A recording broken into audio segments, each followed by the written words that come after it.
आह्वान ओडिशार प्रथम एवं एकमात्र मासिक ओडिया साहित्य ई पत्रिका। प्रत्येक वर्षर कार्तिक मास आसिले यह एक पवित्र मास बोली कह जाए। यह मासरे हिंदू धर्मावलंबी माने आमिष खाती नहीं एवं यह मासर शेष दिन बा पूर्णिमा दिन जलाशय मानकरे बड़ बड़ पटका बा बड़ बड़ डंगा करी भसाइबा समय लोक माने गाई थांती आ का मा बई गुआपान थोई गुआपान तोर मासक धर्म मोर। हेले यार तात्पर्य कौन, काहींकि यह कह जाए, आसंतु जानिबा।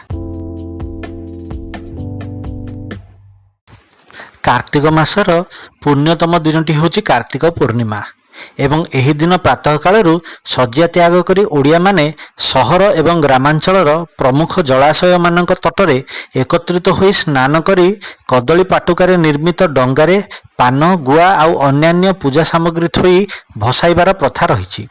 एही समय लोकमुखरे गोटे क्षुद्र पद्य रही थाए, आ का मा बई गुआपान थोई गुआपान तोर मासक धर्म मोर।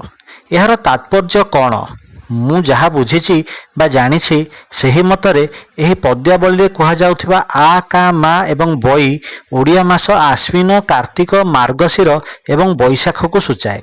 एही सबु मासरे पवनर दिग अनुकूल रहुथिबा हेतु अतीतरे एही सबु मासरे ओडिया साधव पुओ माने व्यापार करिबा पई विशाल पोतरे विदेश को यात्रा करुथिले। परे परे एही पर्वर प्रचलन हेबा हेतु लोकमाने हुए तो कदली पटुकारे निर्मित डंगारे गुआपान आदि थोई जलाशय भसाई यह भगवान उद्देश्य कहुथाई पारती बोली मु मने करे। कार्तिक मासर महात्म्य अन्य मास ठारू भिन्न।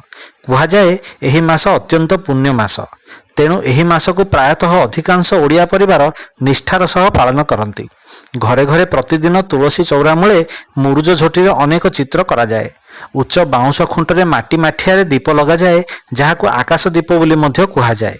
एही मास को निष्ठार सह पालन करुथिबा व्यक्तिर समस्त पाप क्षय हुए बोली मान्यता रहिछि।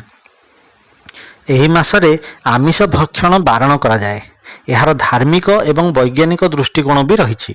अनेक यहाक धार्मिक निष्ठार अंश विशेष बोली मन करी पालन करुथिले सुधा यार वैज्ञानिक दृष्टिकोण प्रति अनेक अज्ञ। विशेषतः कार्तिक मासरे शीतर प्रकोप अधिक थाए एवं एही मासरे विभिन्न किस्मर शाग और पनीपरिबा प्रचुर मात्रा मिली थाए, तेणु बोध हुए लोक माने अधिक निरामिष खाती एवं अन्य एक दृष्टिकोण आमर शरीर में खाद्य हजम करुथिबा प्रणाली संभवतः एही सबु मासरे अधिक कार्यक्षम होई पारे नाही। तेणु एही समय रे गरिष्ठ खाद्य खाइले हजम हेबो नाही बोली मध्य हुए तो आमिष खाइबाकू बारण करा जाई थाई पारे बोली मोर मन हुए। अवश्य यह विषय रे अधिक गवेषणार आवश्यकता रही। किए केबे आउ केउ परिस्थिति रे कार्तिक मासरे आमिष खाइबाकू मना करथिले ताहा जानिबा आमे समस्ते आवश्यक। धन्यवाद।